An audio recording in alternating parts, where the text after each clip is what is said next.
à Berlin, le Reichstag. Voilà, une chronique qui va vous emballer. Mission impossible, Aurélia. Alors c'est effectivement une chronique en balance, mais assez énervante finalement. Non, mais parce que là vous allez dire qu'il faut se méfier des emballages très séduisants. Parfois on est déçu par ce qu'il y a à l'intérieur. Exactement, on est loin de la vérité. Entre ce que vous voyez sur l'emballage et quand vous retournez votre produit et que vous lisez les ingrédients, on n'est pas du tout raccord. Et alors on vous a souvent dit qu'il fallait retourner ces produits et que c'était la grande tendance. Il faut être consommateur, responsable de ce qu'on achète, etc. Mais là ça devient de plus en plus compliqué parce que on se rend compte que les emballages mettent des visuels qui ne représentent absolument pas la vérité sur ce qu'ils contiennent à l'intérieur et ça relève presque du scandale.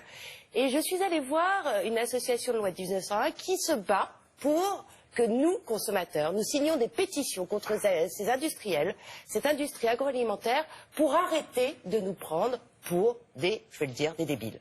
Parce qu'il faut arrêter de vendre par exemple des yaourts qui donnent pour les enfants soi-disant aux fruits et qui ne contiennent pas 1 gramme de fruits à l'intérieur. C'est un scandale. Il ne faut pas arrêter de nous vendre aussi des produits qui prétendent être bons pour la santé alors qu'ils ne le sont pas du tout. Des produits qui prétendent avoir des bons ingrédients alors qu'ils n'en ont pas.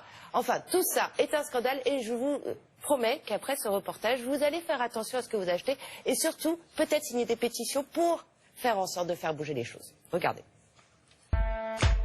Des arômes qui se font passer pour des fruits, des visuels ultra vendeurs, parfois trompeurs, les emballages vendent du rêve, voire de l'arnaque. Dans ces bureaux, on traque ces petites tromperies ou ces grands leurres avec qu'un seul but, les voir disparaître de nos rayons. On a toute une série de produits ici qu'on a pu examiner dans le détail et on s'aperçoit que très souvent il y a un décalage qui peut être assez énorme entre ce qu'on nous montre sur l'emballage, qui est plus de la publicité que de l'information, et ce qu'il y a réellement dans le produit. Si sur ce sachet de soupe bœuf-carotte, le visuel du morceau de bœuf a fini par disparaître, c'est grâce à leur combat. Ça, c'est la première version de l'emballage. Donc ça s'appelle soupe saveur à l'ancienne, bœuf-carotte au vermicelle. Et lorsqu'on regarde les détails, on s'aperçoit qu'en fait, il n'y a pas le moindre morceau de viande, seulement 1% de jus de bœuf. On a donc lancé une pétition et puis ensuite, ce qui s'est passé, c'est que l'emballage a changé très discrètement. On ne nous a pas informé, bien sûr. Mais on considère que c'est une véritable victoire pour les consommateurs et pour Foodwatch puisque cet étiquetage, maintenant, correspond à ce qu'il y a à l'intérieur du produit et c'est ce qu'on demande. Nous, tout ce qu'on demande, c'est la transparence. Et en ce moment, ils ont en ligne de mire ces pâtes. Il y a écrit ravioli, en gros, cèpes. On voit ici des cèpes partout, des cèpes. On se dit, bon, bah, a priori, la farce, ça doit être des cèpes. Et ben non, en fait, il y a 3% de cèpes là-dedans. L'ingrédient principal de la farce, c'est les champignons de Paris. On n'a absolument aucun problème à avoir des pâtes aux champignons de Paris à partir du moment où il y a écrit pâtes aux champignons de Paris. Et ça, c'est clairement un exemple du fait qu'il est permis pour les industriels de raconter des histoires sur les emballages, alors que ça ne correspond pas du tout à la liste des ingrédients. Et après un échange de courrier, la marque s'est engagée à changer son emballage pour plus de transparence.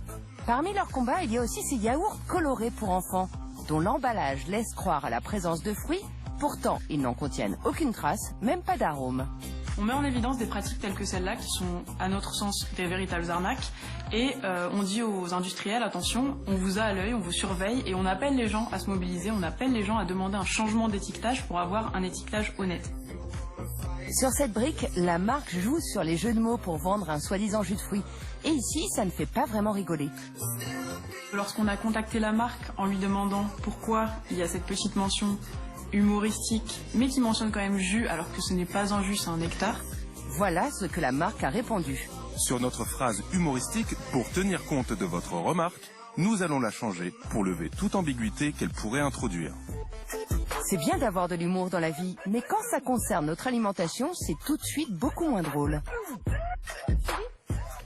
Alors de quoi faut-il se méfier particulièrement ? Alors, moi, vraiment, c'est un scandale. Ce qu'on a vu, ce qui est bien, en revanche, c'est qu'il y a une loi qui est passée qui peut nous permettre, nous, en tant que consommateurs et citoyens, de fédérer des groupes pour pouvoir faire entendre notre voix. Et ça passe par cette association Foodwatch, que je vous invite à aller voir sur Internet, parce que ces combats sont nombreux. Et donc, là, vous êtes en groupe, vous signez une pétition, et parfois la pétition peut faire changer les choses, et ça a changé sur pas mal de produits. Et je voulais revenir aussi sur un autre point. Peut-être que vous êtes amateur de